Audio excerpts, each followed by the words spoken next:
இன்றைய நற்செய்தி வாசகம் திருத்தூதர் யோவான் எழுதிய தூய நற்செய்தியிலிருந்து வாசகம். அதிகாரம் 4, இறைவார்த்தைகள் 5 முதல் 42 முடிய. அக்காலத்தில் இயேசு சமாரியாவில் உள்ள சிக்கார் என்னும் ஊருக்கு வந்து சேர்ந்தார். யாக்கோபு தம் மகன் யோசேப்புக்கு கொடுத்த நிலத்துக்கு அருகே அவ்வூர் இருந்தது. அவ்வூரில் யாக்கோபின் கிணறும் இருந்தது. பயணத்தால் களைப்புற்றிருந்த இயேசு கிணற்று ஓரமாய் அமர்ந்தார். அப்போது ஏறக்குறைய நண்பகல். அவருடைய சீடர் உணவு வாங்குவதற்காக நகருக்குள் சென்றிருந்தனர். சமாரிய பெண் ஒருவர் தண்ணீர் மொள்ள அங்கு வந்தார். இயேசு அவரிடம், குடிக்க எனக்கு தண்ணீர் கொடும் என்று கேட்டார். அச்சமாரிய பெண், நீர் யூதர், நானோ சமாரிய பெண், நீர் என்னிடம் குடிக்க தண்ணீர் கேட்பது எப்படி என்று கேட்டார். ஏனெனில் யூதர்கள் சமாரியரோடு பழகுவதில்லை. இயேசு அவரிடம், கடவுளுடைய கொடை எது என்பதையும் குடிக்க தண்ணீர் கொடு என கேட்பவர் யார் என்பதையும் நீர் அறிந்திருந்தால் நீரே அவரிடம் கேட்டிருப்பீர், அவரும் உமக்கு வாழ்வு தரும் தண்ணீரை கொடுத்திருப்பார் என்றார். அவர் இயேசுவிடம், ஐயா, தண்ணீர் மொள்ள உம்மிடம் ஒன்றுமில்லை, கிணறும் ஆழமானது. அப்படி இருக்க வாழ்வு தரும் தண்ணீர் உமக்கு எங்கிருந்து கிடைக்கும்?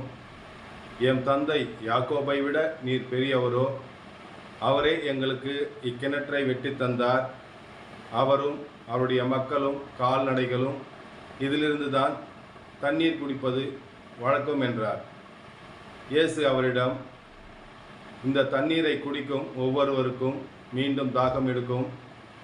நான் கொடுக்கும் தண்ணீரை குடிக்கும் எவருக்கும் என்றுமே தாகம் எடுக்காது. நான் கொடுக்கும் தண்ணீரை குடிக்கும் ஒவ்வொருவருக்கும் அது பொங்கி எழும் ஊற்றாக மாறி நிலை வாழ்வு அளிக்கும் என்றார். அப்பெண் அவரிடம், ஐயா, அத்தண்ணீரை எனக்கு கொடும், அப்போது எனக்கு தாகமும் எடுக்காது, தண்ணீர் மொள்ள இங்கு வர தேவையும் இருக்காது என்றார். இயேசு அவரிடம், நீர் போய் உம் கணவரை இங்கே கூட்டிக் கொண்டு வாரும் என்றார். அவர் இயேசுவிடம், எனக்கு கணவர் இல்லையே என்றார். இயேசு அவரை பார்த்து, எனக்கு கணவர் இல்லை என நீ சொல்வது சரியே. ஏனெனில் உமக்கு 5 கணவர்கள் இருந்தாலும் தற்போது உம்முடன் இருப்பவர் உம் கணவர் இல்லை. எனவே நீர் கூறுவது சரியே என்றார். அப்பெண் அவரை நோக்கி, ஐயா, நீர் ஓர் இறைவாக்கினர் என கண்டுகொண்டேன். எங்கள் முன்னோர் இம்மலையில் வழிபட்டு வந்தனர். நீங்கள் எருசலேமில் தான் வழிபட வேண்டும் என்கிறீர்களே என்று கேட்டார். அவர் அப்பெண்ணை பார்த்து, அம்மா, என்னை நம்பும் காலம் வருகிறது. அப்போது நீங்கள் தந்தையை இம்மலையிலோ எருசலேமிலோ வழிபட மாட்டீர்கள். யாரை வழிபடுகிறீர்கள் என தெரியாமல் வழிபடுகிறீர்கள். ஆனால் நாங்கள் தெரிந்து வழிபடுகிறோம். யூதரிடமிருந்தே மீட்பு வருகிறது. காலம் வருகிறது, ஏன் வந்தே விட்டது. அப்போது உண்மையாய் வழிபடுவோர் தந்தையை அவரது உண்மை இயல்புக்கேற்ப உள்ளத்தில் வழிபடுவர். கடவுள் உருவமற்றவர். அவரை வழிபடுவோர் அவரது உண்மை இயல்புக்கேற்ப உள்ளத்தில்தான் வழிபட வேண்டும் என்றார். அவர் இயேசுவை பார்த்து, கிறிஸ்து எனப்படும் மெசியா வருவார் என எனக்கு தெரியும். அவர் வரும்போது அனைத்தையும் எங்களுக்கு அறிவிப்பார் என்றார். இயேசு அவரிடம், உம்மோடு பேசும் நானே அவர் என்றார். அந்நேரத்தில் சீடர் அங்கு திரும்பி வந்தனர்.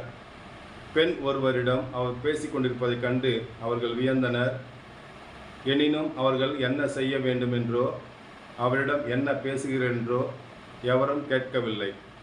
அப்பெண் தம் குடத்தை விட்டுவிட்டு ஊருக்குள் சென்று தம் மக்களிடம், நான் செய்த எல்லாவற்றையும் என்னிடம் சொன்ன அந்த மனிதரை வந்து பாருங்கள், அவர் இறைவாக்கினராக இருப்பாரோ என்று கூறினார்.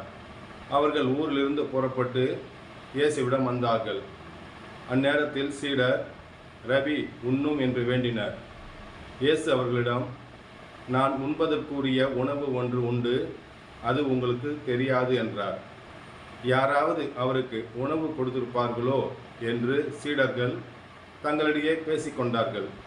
இயேசு அவர்களிடம், என்னை அனுப்பியவரின் திருவுளத்தை நிறைவேற்றுவதும் அவர் கொடுத்த வேலையை செய்து முடிப்பதுமே என் வேலை. 40 மாதங்களுக்கு பின்தான் அறுவடை என்னும் கூற்று உங்களிடையே உண்டு. நிமிர்ந்து வயல்வெளிகளை பாருங்கள். பயிர் முற்றி அறுவடைக்கு தயாராய் உள்ளது. அறுப்பவர் கூலி பெறுகிறார்.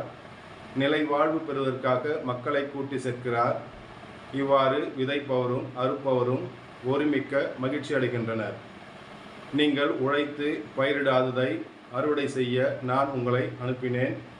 மற்றவர்கள் உழைத்தார்கள், ஆனால் நீங்கள் உழைப்பின் பயனை அடைந்தீர்கள்.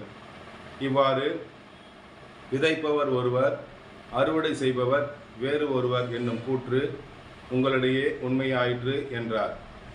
நான் செய்தவை அனைத்தையும் என்னிடம் சொன்னார் என்று சான்று பகர்ந்த அப்பெண்ணின் வார்த்தையை முன்னிட்டு அவ்வூரில் உள்ள சமாரியர் பலர் அவரிடம் நம்பிக்கை கொண்டனர். சமாரியர் அவரிடம் வந்தபோது அவரை தங்களோடு தங்குமாறு கேட்டுக்கொண்டனர். அவரும் அங்கு 2 நாள் அங்கு தங்கினார். அவரது வார்த்தையை முன்னிட்டு இன்னும் பலர் அவரை நம்பினர். அப்பொழுது அவர் அப்பெண்ணிடம், இப்பொழுது உன் பேச்சை கேட்டு நாங்கள் அவரை நம்பவில்லை. நாங்களே அவரது பேச்சை கேட்டோம். அவர் உண்மையாகவே உலகின் மீட்பர் என அறிந்து கொண்டோம் என்றார்கள். ஆண்டவரின் அருள்வாக்கு. கிறிஸ்துவே உமக்கு புகழ்.